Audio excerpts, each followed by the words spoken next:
Welcome everybody to another episode of Non-Fungible News. My name is Tricky Boom. Today we have DataB4Dishonor or DataB4Dishonor, however the people like to say it. I don't know, what is that on your birth certificate? Is there a pronunciation for it, or? Yeah, I was never good at phonetics though, so they're just all symbols. It doesn't make sense. Perfect. All right. Before we jump into it, if you could hit the like, hit the subscribe. We're bringing more and more of this content every day. So, Mr. DataB4Dishonor, how you doing today? Doing well. I'm glad that we were able to squeeze this in right now, especially, well, with everything going on with your little scavenger hunt, which I'm sure we'll get to, but let's just get a brief background on you and, who is DataB4Dishonor? Initial like 9 to 5, I think as Chud usually says when I'm mining fiat, medical field. So I've been a nurse for about 10, 12 years now. Did nursing for several years at the bedside and then worked primarily ICU, and then just moved through and did a bunch of other stuff, administration, and now I currently teach at a hospital or teach nursing school. And so while I was at the hospital doing administration stuff, I kind of picked up a side hobby of coding and programming, and mostly just to kind of fill some needs at the hospital I was working at. And then from there, it just kind of grew as a side hobby and building stuff and coding things, and got involved in VeChain. It was probably about a year ago, maybe a little longer, maybe 2 years. But that was not even on the app. That was, just on Binance US. And then shortly after VPunks came out, I missed the mint. Kind of followed along with VPunks, and then just dove headfirst into the VNFTs. So that's mostly it. Dove right in. Have you done? Have you been involved? Not necessarily, coding or anything like that, but have you been involved in any other blockchains, any other NFTs, Cardano or Ethereum or anything? I've tried my hand at some trading here and there on some centralized exchanges, but really the only thing, like I don't work any in Cardano or in deep in like developing stuff in the other blockchains. So I'm primarily VeChain for everything. I hold some Woo because, that was the big, a lot of the people that were in VeChain jumped into Woo as well. So I hold some of that, and I hold some VRA, but really that's about it. Everything else is VeChains and NFTs on VeChain.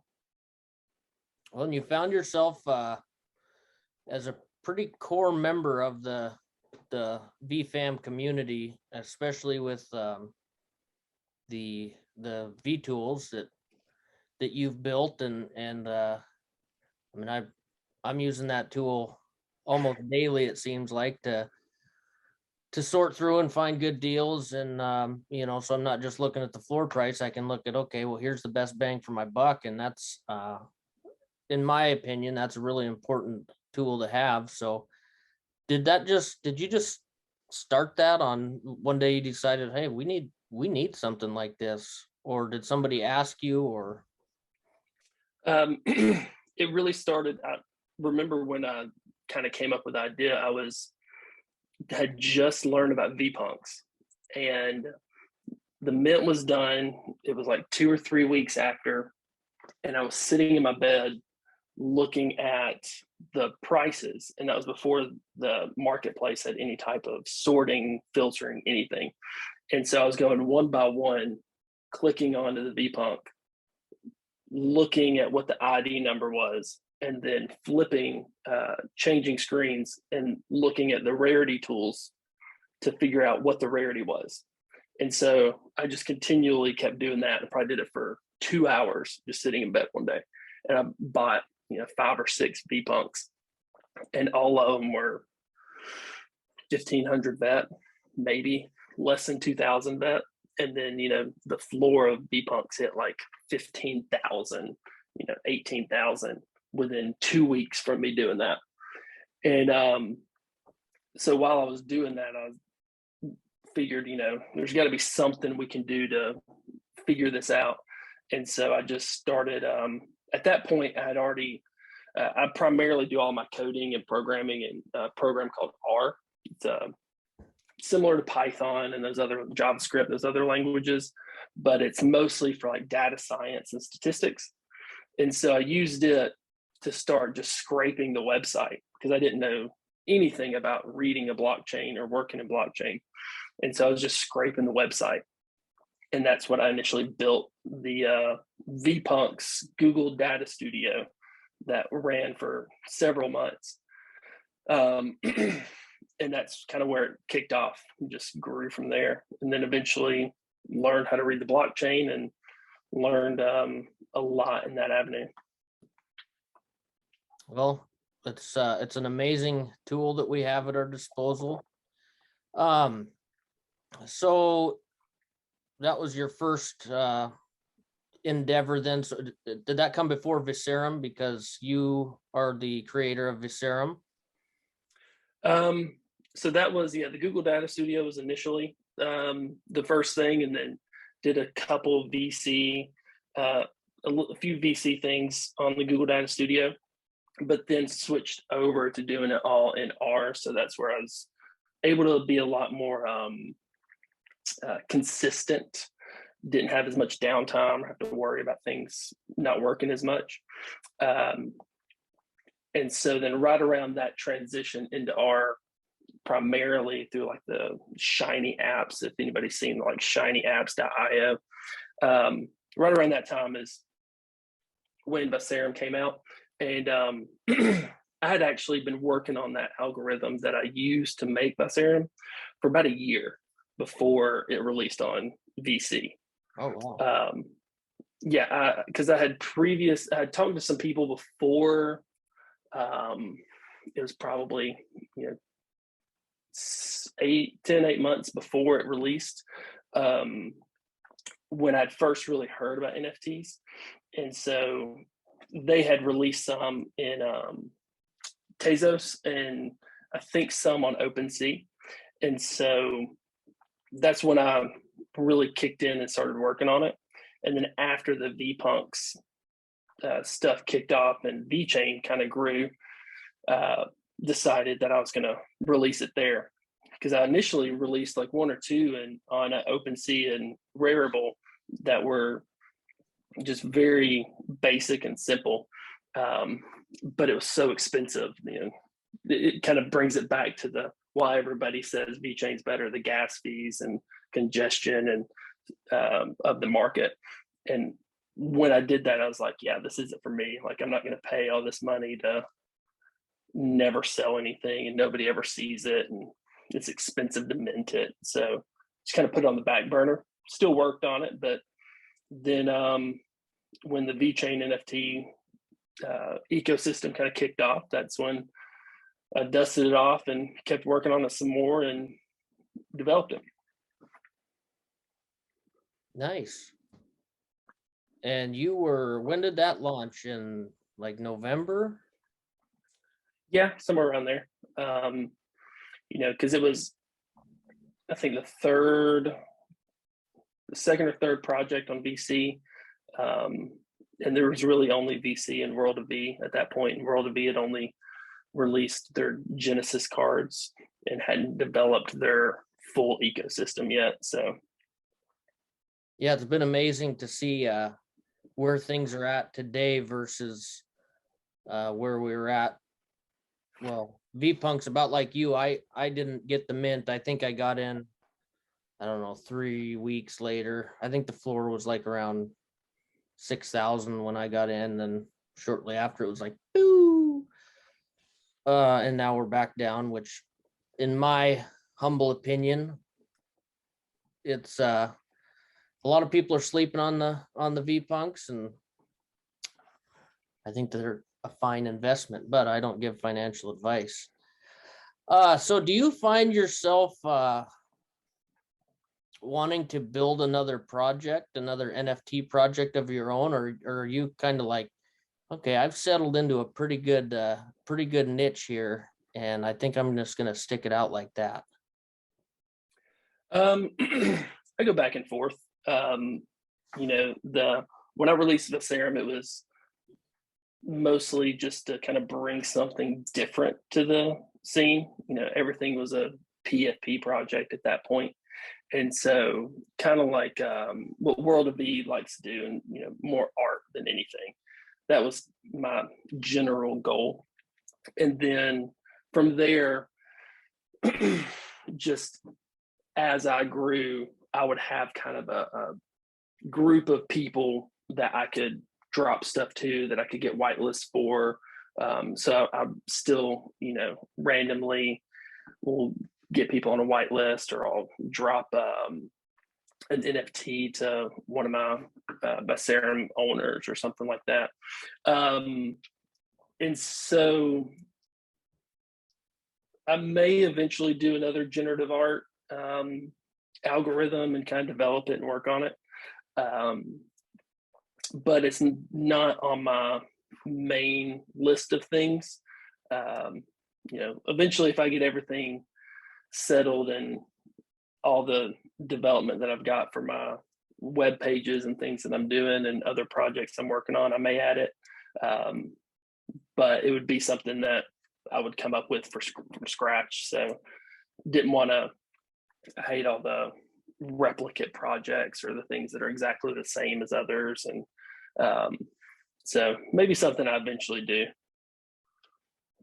Definitely something I think everybody would be interested in and would look forward to. So about this scavenger hunt that you put out for everybody, we've seen the list. There's like 10,000 vet. Is that right? 10,000 vet. Yeah. The Wall of Fame creator put in, or dev, he put in 10,000 vet for it. And I think there's 110,000 yeet. I know Crypto Bomber put in some yeet. There's some MVG, there's some Shaw, there's like 3 or 4 NFTs. And that's at the time of us talking right now. Who knows what it's going to be when we finally release it. So, yeah, there's a good bit. I'll throw one in there. Yeah. For the first person who gets it, they have to comment on this video that they heard it from my mouth that they're getting an NFT, and it'll be a good one, but you can't release it until they comment on this video. Yeah. All right. But I'll send it to you. Deal. Maybe it'll be an elemental. Yeah, those are coming out soon. Is there one of them in there, or gonna be one in there? I don't have any yet. No. I'm trying to decide if this is going to be something ongoing. That's just kind of fun, because I've got a couple different ways that I can kind of make it easier, so there's not as much upkeep. And I'm not very good at Twitter. That's just not my thing. So having to construct the tweets and tagging people and putting hashtags in there, it's more. I'd rather just go code something to do it for me. But yeah, it's been a fun little trick and a fun little giveaway to kind of throw some trolls in there. And I was gonna ask Dripshot how V Grannies is going. So I'm not gonna ask questions or have a conversation about that today. on here, but I will say that I saw a tweet that they got married. Yeah, yeah.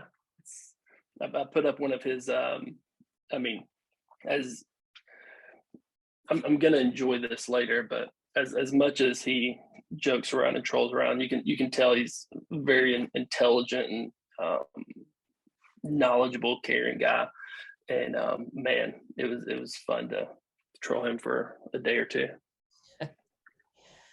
Yeah, we have there's a lot of very intelligent minds in this space, and there's it's interesting. It's a very interesting space. I almost enjoy my Twitter friends more than I enjoy my in real life friends, because I don't know a lot of people in my personal bubble that are into this stuff that we're into. And if they're into it, it's because I got them into it.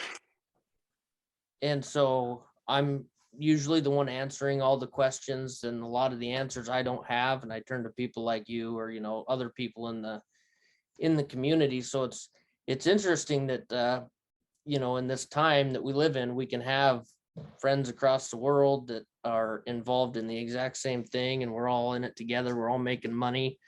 But on that same note, there's only 1,400 unique wallets, or 1,500, 1,300, something like that, last I heard.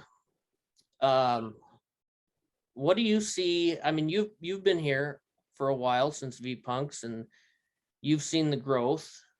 Do you think that there's more VeChain adoption coming our way, or do you think we're going to be just kind of stuck in our little bubble here for a while? I mean, I do think we're going to be stuck in our own little bubble for a little while still. But I have zero doubt that we're going to see continued growth.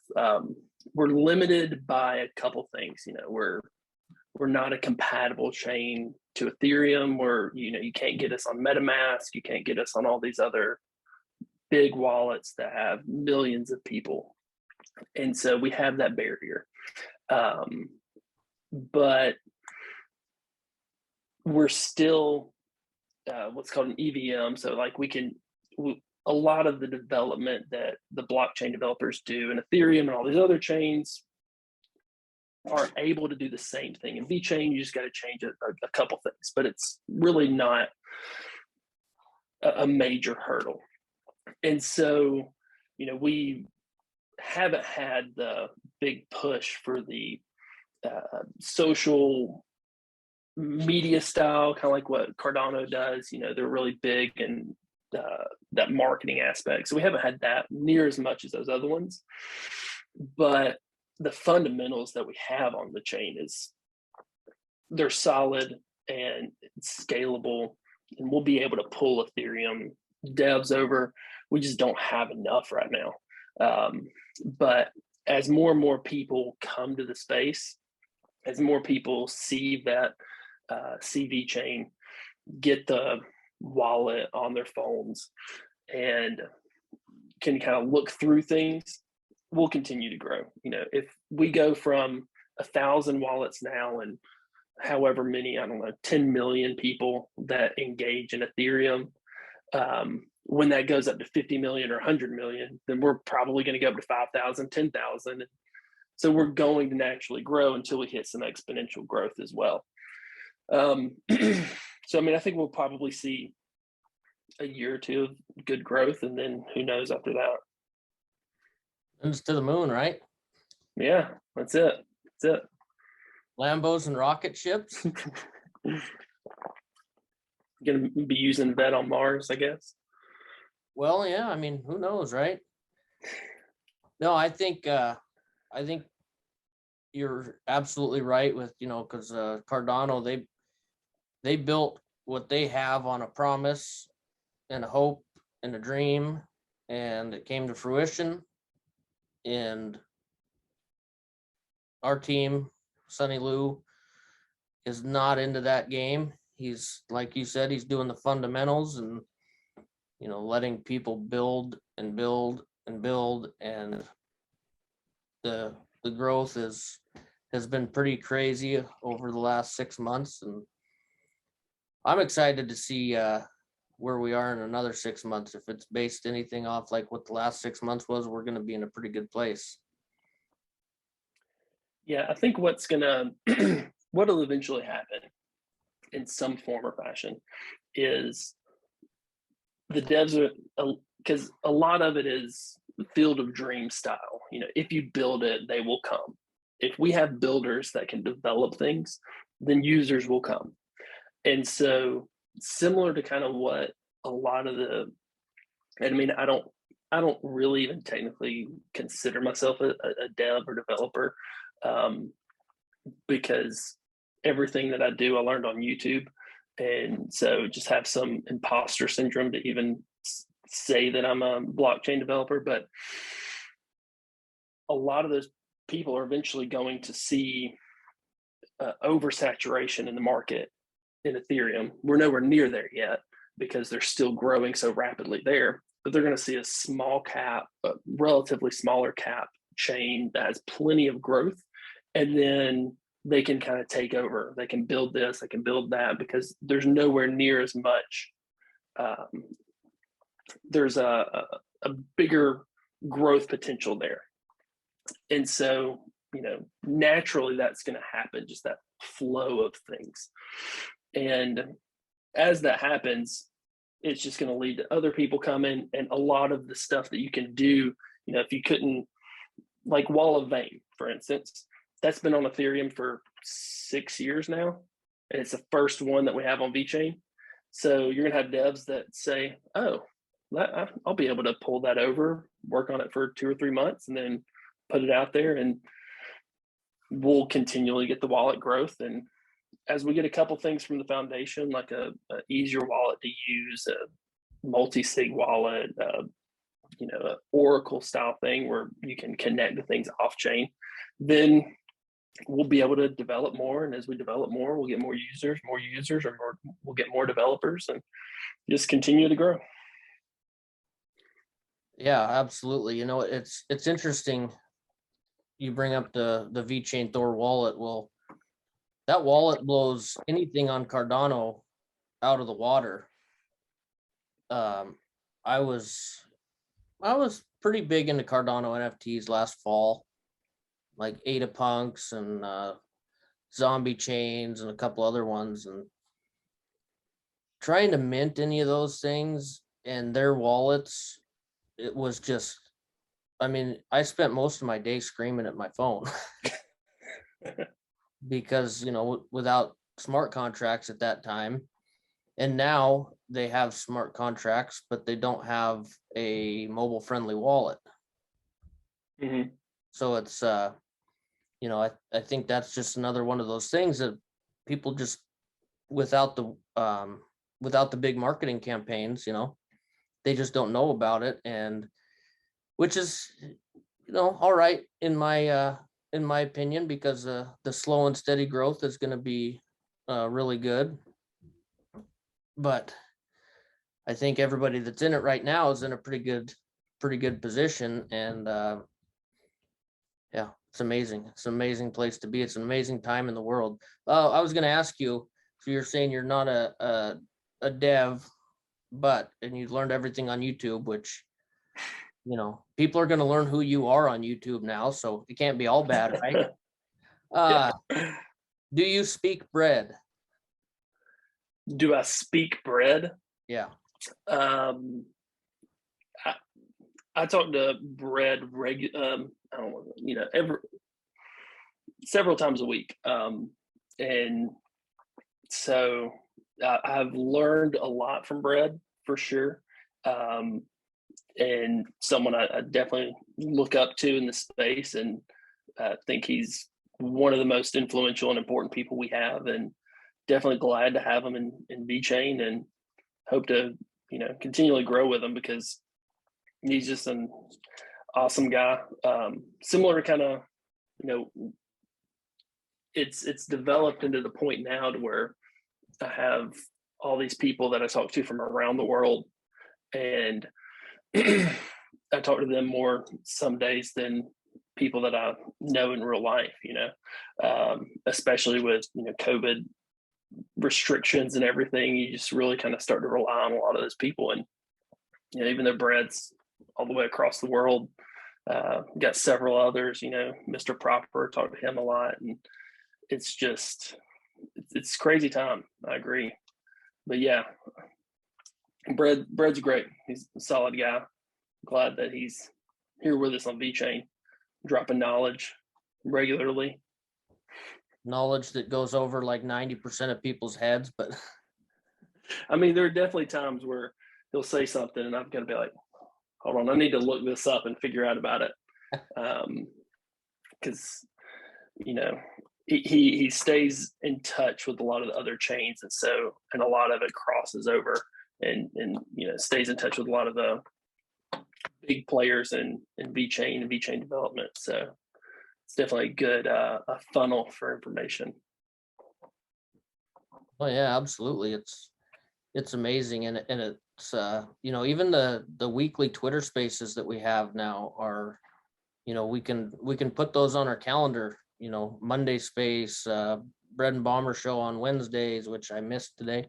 And then different spaces at different times. It's there's no shortage of information flying, and it's all free. If you want it, it's there. And we have people like you putting together tools, and there's people in every corner of this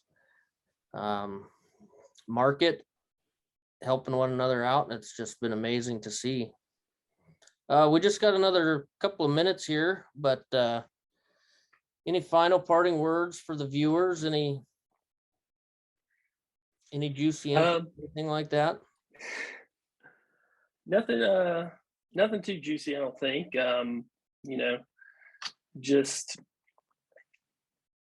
I'm going to keep developing VeTools and working on trying to find the main thing I always try to look for is what's a gap in what we currently have and what we can use. And so even though it's not writing on the chain or building a smart contract, if there's something that I can use that incorporates my background working in statistics and data science, then try to just treat the chain as a database and give us as much information so that we can make smart decisions when we buy, sell, trade, hold, whatever NFT we get. So we'll keep building that.